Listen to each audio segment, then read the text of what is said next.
আসসালামু আলাইকুম রহমতুল্লাহি ওবরকাতুহ। সম্মানিত দর্শক, বিশ্ববিখ্যাত আন্তর্জাতিক গণমাধ্যম আল জাজিরা, সেই আল জাজিরার সঙ্গে জনাব সজীব ওয়াজেদ জয়ের একটি সাক্ষাৎকার এখন রীতিমতো viral, talk of the country. এবং সেই যে সাক্ষাৎকার, সেই সাক্ষাৎকারে তিনি যে সকল বক্তব্য দিয়েছেন সেগুলোর ভিডিও ক্লিপ, অডিও ক্লিপ, ছবি, এগুলোতে সামাজিক মাধ্যমে রীতিমতো ঝড় চলছে। প্রথমে দুই একজন ঠাট্টা করার চেষ্টা করেছিল, কিন্তু ৯৯% মানুষ জয়ের এই সাক্ষাৎকার আল জাজিরার সঙ্গে ইতিবাচকভাবে নিয়েছে। সেখানে জয়ের বডি ল্যাঙ্গুয়েজ, তার ড্রেস কোড অর্থাৎ তার যে পোশাক, তার পোশাকের কালার কম্বিনেশন, তার হেয়ার স্টাইল অর্থাৎ তিনি যেভাবে চুল কেটেছেন, শেভ করেছেন, যেভাবে বসেছেন, পায়ে যে জুতোটি পরেছেন শো, তার কালার, তারপরে যে মোজা পরেছেন, সক্স, সব মিলিয়ে একেবারে জুতোর তলা থেকে শুরু করে একদম মাথার চুল পর্যন্ত সব কিছু নিয়ে চুলচেরা বিশ্লেষণ চলছে সামাজিক মাধ্যমে।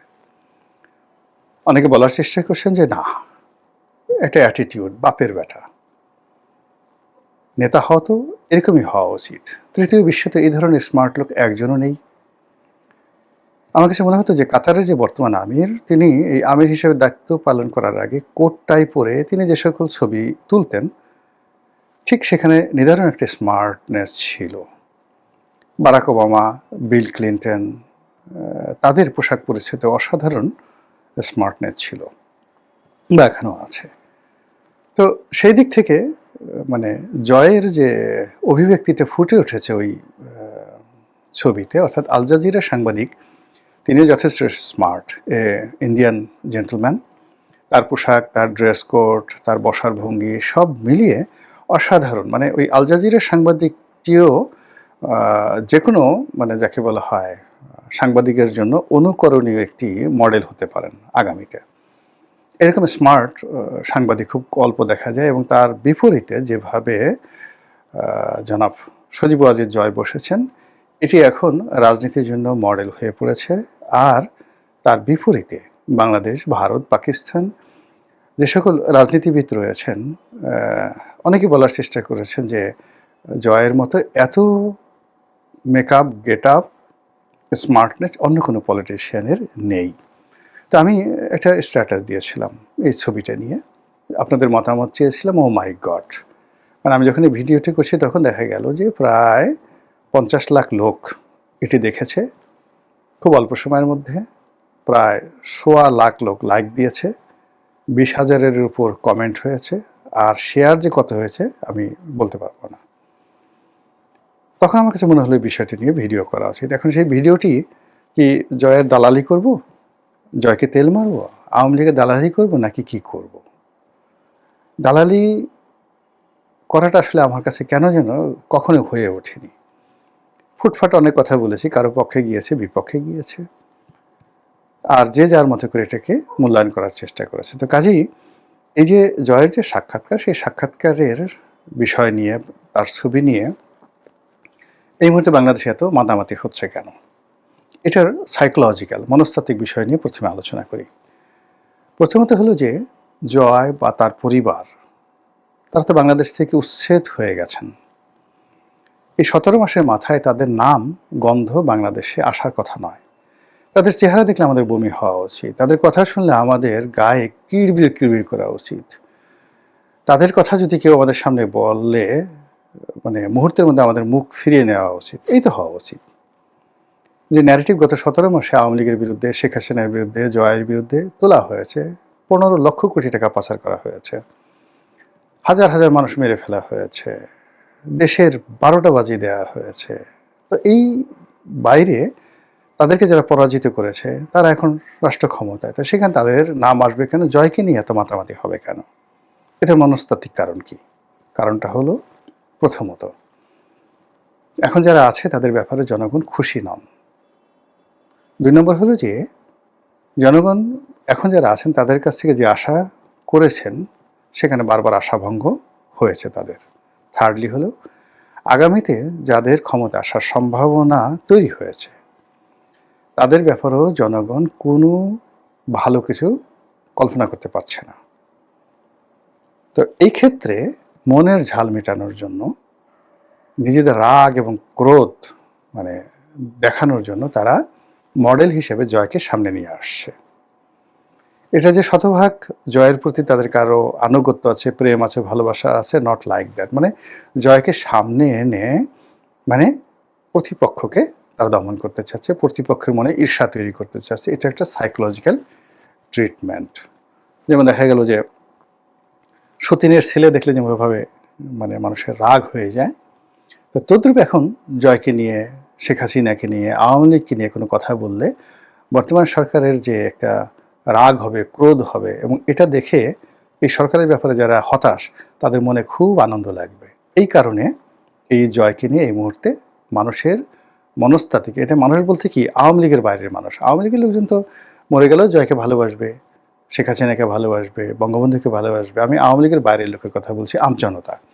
তো এই আমজনতা যে আধিক্যতা দেখাচ্ছে সেটা মূলত বর্তমান যারা আসছে এবং আগামীতে যাদের আসার সম্ভাবনা হয়েছে তাদের প্রতি মানুষের অবিশ্বাস, অনাস্থা, হতাশা ইত্যাদি থেকে এই জিনিসটি হচ্ছে।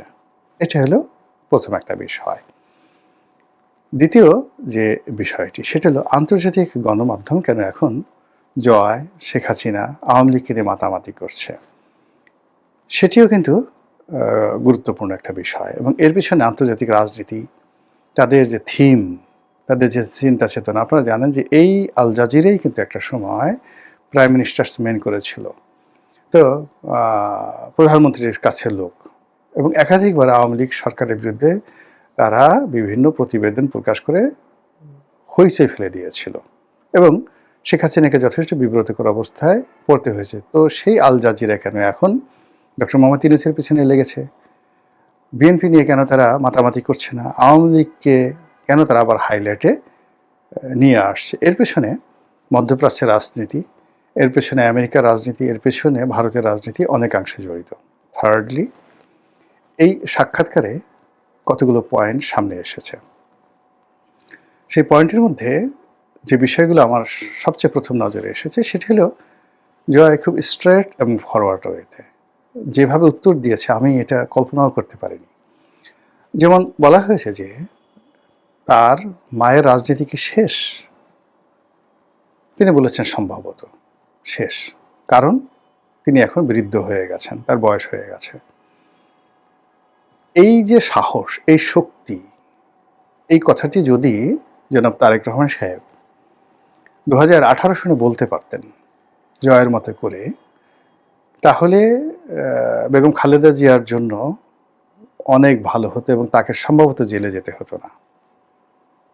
যখনই তাকে ক্ষমতার কেন্দ্রে রাখা হয়েছে তখন আওয়ামী লীগের যত রাগ ক্রোধ বেগম জিয়াকে নিয়ে চলে এসছে। বেগম জিয়া যদি বলতেন যে আমি রিটায়ার্ড করলাম, এখন থেকে আমার সব রাজনীতি জনাব তারেক রহমান সাহেব দেখবেন, তাহলে তাকে জেলে যেতে হতো না, শিওর। তো সেই জায়গাতে হঠাৎ করে জয় এই যে একটা সিদ্ধান্ত দিলেন, বললেন, এটার পিছনে তার ডিপ্লোম্যাটিক নলেজ, দলের যাকে বলা হয় গ্রুমিং, নাকি তিনি তার যে ভিতরে যে অন্তর্নিহিত যে ক্ষমতা সেটা থেকে বললেন, এটা আপনারা একটু চিন্তা করে দেখবেন। এই যে তাকে শেখ হাসিনাকে রিংয়ের বাইরে দেওয়া এবং তার যারা রাজনৈতিক প্রতিপক্ষ সেই প্রতিপক্ষদেরকে তিনি নিষ্ক্রিয় করে দিলেন যে তিনি বয়স হয়ে গেছেন আর রাজনীতিতে তিনি থাকবেন না। এগুলো এক।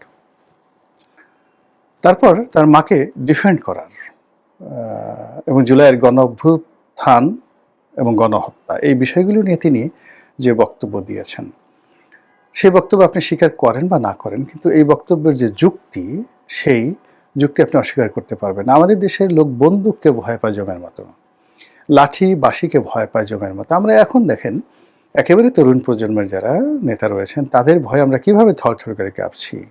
যে ডক্টর মোহাম্মদ ইউনূস, জামাতের আমির জনাব তারেক রহমান সাহেব এই কয়দিন আগে 17-18 মাস আগে ছিলেন মজলুম, এখন আমরা তাদের ভয়ে কাঁপছি, তাদেরকে তোয়াজ তদবির করছি, তাদেরকে ভবিষ্যৎ রাজা উজির মন্ত্রী বানিয়ে আমরা তাদের কাছাকাছি যাওয়ার চেষ্টা করছি। তো সেখানে অত্যন্ত প্রতাপে, প্রচণ্ড প্রতাপে শেখ হাসিনা ক্ষমতায় ছিলেন, তো তিনি ইচ্ছা করলে তো অনেক মন্দ কাজ করতে পারেন। ইরানের দিকে তাকান না কেন? একটি ক্ষমতাধর রাজনৈতিক দলের অনেকগুলো অপশন থাকে। ইরান তার মিলিটারি দিয়ে নির্বিচারে গুলি চালিয়েছে, হাজার হাজার মানুষ মেরে ফেলেছে। এরপরে যখন জনগণ রাস্তায় নেমে এসেছে সরকারের বিরুদ্ধে, তার কাউন্টারে সরকার তার পক্ষের যারা লোকজন রয়েছে তাদেরকে রাস্তায় নামিয়ে দিয়েছে। কয়জন মরবে, কয়জন ড্যামেজ হবে, ডাজ নট ম্যাটার, এগুলো নিয়ে তারা চিন্তাই করেনি। সমস্ত দেশ ব্ল্যাক আউট করে দিয়ে তারা সেই কাজগুলো করেছে, ফলে সারা বিশ্ব স্টপ হয়ে গেছে, চক্রান্তকারী স্টপ হয়ে গেছে, এবং ইরান এখন নিয়ন্ত্রিত একটি রাষ্ট্র। তো সেই কাজটি কেন শেখ হাসিনা পারবেন না? তার তো লোকজনের অভাব ছিল না। তারপরে তার পুলিশে, তার সেনাবাহিনীতে তার অনুগত লোকের অভাব ছিল না। কেন তিনি সেই কাজটি করেনি সেটাকে পয়েন্ট আউট করার চেষ্টা করেছেন, যে তিনি এটা চাননি। তিনি যদি করতে চাইতেন তাহলে তিনি এখন ক্ষমতায় থাকতেন। এর চেয়ে সহজ সরল বাংলায় আর কোনো উত্তর হতে পারে না। এবং কথাটি তিনি ইংরেজিতে বলতে গিয়ে যে শব্দ চয়ন করেছেন এবং যেভাবে তার চোয়ালকে তিনি দৃঢ় করেছেন, এবং তিনি যখন সে সাংবাদিকের সঙ্গে কথা বলছিলেন তখন তার ডান হাতটি যেভাবে উঠেছিল, তিনি তার 5টি আঙ্গুল স্বাভাবিকভাবে রেখে তিনি তাকে বোঝানোর চেষ্টা করেছিলেন, হাত নেড়ে নেড়ে। কিন্তু যখন তার এই মায়ের এই প্রসঙ্গটি আসলো, তখন মুহূর্তের মধ্যে তিনি যাকে বলা হয় দৃঢ় হয়ে গেলেন, স্বাধীন চেতা হয়ে গেলেন। বাঘের গর্জনের মতো তিনি গর্জন দেওয়ার চেষ্টা করলেন, এবং যেভাবে বাঘ শিকার করার সময় হঠাৎ করে তার থাবার মধ্যে থেকে নখগুলো বের করে নিয়ে আসে, ঠিক সেইভাবে তিনি তার 5টি আঙ্গুলের মধ্যে 4টি আঙ্গুলকে মুষ্টিবদ্ধ করে তার যে তর্জনী, সেই তর্জনীটিকে তিনি উঁচিয়ে পয়েন্ট আউট করলেন, যেটাকে আমরা মানে ইংরেজিতে যেটিকে বলি পয়েন্ট ম্যান। ওই আঙ্গুলকে বলা হয় পয়েন্ট ম্যান। আমরা ছোটবেলায় একটা কবিতা পড়েছি না, where is a thumbkin, where is a thumbkin, here am, how are you today sir, very good, এরকম একটা কবিতা বলছি না? তো বুড়ো আঙ্গুল এটাকে থামকিন, আর ওটাকে বলা হয় পয়েন্ট ম্যান। আপনি যখন কোনো একটা জিনিস সুনির্দিষ্ট করে পয়েন্ট আউট করতে চান, চোখে আঙুল দিয়ে দেখিয়ে দিতে চান, কাউকে খোঁচা দিতে চান, কানে আঙুল দিতে চান, তখন আপনি যে আঙুলটি ব্যবহার করেন সেটাকে বলা হয় পয়েন্ট ম্যান। এবং ঠিক ওই জায়গাটাতে এই পয়েন্ট ম্যান দিয়েই কিন্তু বন্দুকের ট্রিগার টিপে এই আঙ্গুল উঁচিয়ে মানুষকে ধমক দেওয়া হয়, এই আঙ্গুল উঁচিয়ে মানুষকে ডাকা হয়। কেমন? আপনি দেখেন কাউকে যদি কোনো প্রিয়সীকে বা প্রিয়জনকে যখন আপনি কাছে ডেকে আনবেন, তখন কোন আঙ্গুল বাঁকা করে আপনি ডাকবেন কেমন, আর কোন আঙ্গুল দিয়ে আপনি ঘি উঠাবেন? এই পয়েন্ট ম্যান দিয়ে। তো within few second Tarique Rahman সাহেব যে কাজটি কোনোদিন করেননি, সেই কাজটি জয় করেছেন। উইদিন ফিউ সেকেন্ড তিনি তার 4টি আঙ্গুলকে একেবারে মুষ্টিবদ্ধ করে একটি আঙ্গুলকে তিনি পয়েন্ট আউট করেছেন, এবং সুনির্দিষ্ট করে সেই মানুষকে যেভাবে বলেছেন, সেই আল জাজিরার যে সাংবাদিক তিনি রীতিমতো থতমত খেয়ে গেছেন, বেকুব হয়ে গেছেন। আর এই বিষয়টি সাধারণ মানুষ কিন্তু লুফিয়ে নিয়েছে, এবং এটার মধ্যেই তারা একজন স্টেটসম্যান, এই জয়ের স্টেটসম্যান এই যোগ্যতাটা খুঁজে পেয়েছেন। জয়ের মধ্যে যে সুপ্ত প্রতিভা আছে, তার মধ্যে যে ন্যাচারাল লিডারশিপ কোয়ালিটি রয়েছে, এবং সেই ন্যাচারাল লিডারশিপ কোয়ালিটির কারণে যে কোনো পরিবেশ পরিস্থিতিতে তিনি প্রকৃতিগতভাবে যে রেসপন্ড করতে পারেন, তাকে যে শিখিয়ে দিতে হয় না, তাকে যে বলে দিতে হয় না, তার ভিতর থেকে অন্তর্নিহিত শক্তিগুলো যে বের হয়ে এসে শব্দ তৈরি করে, তাল তৈরি করে, লয় তৈরি করে, ছন্দ তৈরি করে, এটি এই সাক্ষাৎকারে ফুটে উঠেছে বলে আওয়ামী লীগের লোকজন মহা খুশি। আর আমজনতা তারাও এটাকে অস্বীকার করতে পারছেন না। এরপর হলো তার যেটা সুন্দর শরীর আছে, লম্বা শরীর আছে, পোশাক আশাক পরলে যে তাকে ভালো লাগে, আর তিনি পোশাক আশাক কেনার সময়, বানানোর সময় তিনি যে কালার ম্যাচ করতে পারেন, পছন্দ করতে পারেন, আবার এগুলো পরার পর তার যে ফিটিং ভালো হয়, কুঁচকে থাকে না, যেখানে সেখানে কুঁচকে থাকে না, তার জুতোটা মানে তার মুখের সঙ্গে মিলে না। অনেকের দেখবেন যে মুখ গোলগাল, জুতো পরছে লম্বা, অনেকের মুখ দেখবেন যে লম্বা, জুতো পরছে গোলগাল, ঢাউস আকৃতির একটা জুতো পরেছে। জুতো পরেছে তো সেই বিভিন্ন রং বেরঙের, সাদা জুতো পরেছে, লাল জুতো পরেছে, মানে বিশ্রী রকম দেখতে। হ্যাঁ, যেগুলো নিয়ে গান আছে, মানে দাদাবাবু যায় লাল জুতো পায়, দিদিরে সব কি যেন একটা গান আছে না, তাকিয়ে থাকে, এরকম অদ্ভুত, অদ্ভুত জিনিসগুলো অনেকের দেখবেন। তো সেই দিক থেকে জয়ের যে ড্রেস কোড, সে যেভাবে বসেছেন, যেভাবে পায়ের উপর পা তুলেছেন ক্রস লেগ, পায়ের উপর পা তোলার পরে বেশিরভাগ লোকের দেখবেন যে সে যে সক্স পরেছে, মোজাটা পরেছে, অনেক সময় শর্ট মোজা পরে পায়ের একটা অংশ দেখা যায়, গোড়ালির একটা অংশ দেখা যায়, লোম-ঠোম বের হয়ে থাকে। ভীষণ রকম বিশ্রী লাগে। তো সেই দিক থেকে তার ওই যে ক্রস লেগ করার ফলে যে পরিমাণ প্যান্ট উঠেছে, তার সঙ্গে, সঙ্গে তার সক্স সেটা ঢেকে দিয়েছে।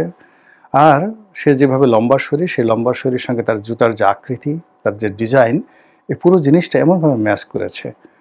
মনে হচ্ছে যে মানে আ আপনি টম ক্রুজ বলেন, শাহরুখ খান বলেন, যারা এই মুহূর্তে খুবই স্টাইলিস্ট দুনিয়াতে, তার চেয়ে জয়ের যে স্টাইলটা, সেই স্টাইলটা অনেকের কাছে দৃষ্টি আকর্ষণ করেছে। অন্য সময় তার চেহারার মধ্যে যে একটা ফ্রাস্ট্রেশন এসছে, আ তো সেই তুলনায় এবার দেখা গেল বেশ সে অবিচল, শান্ত।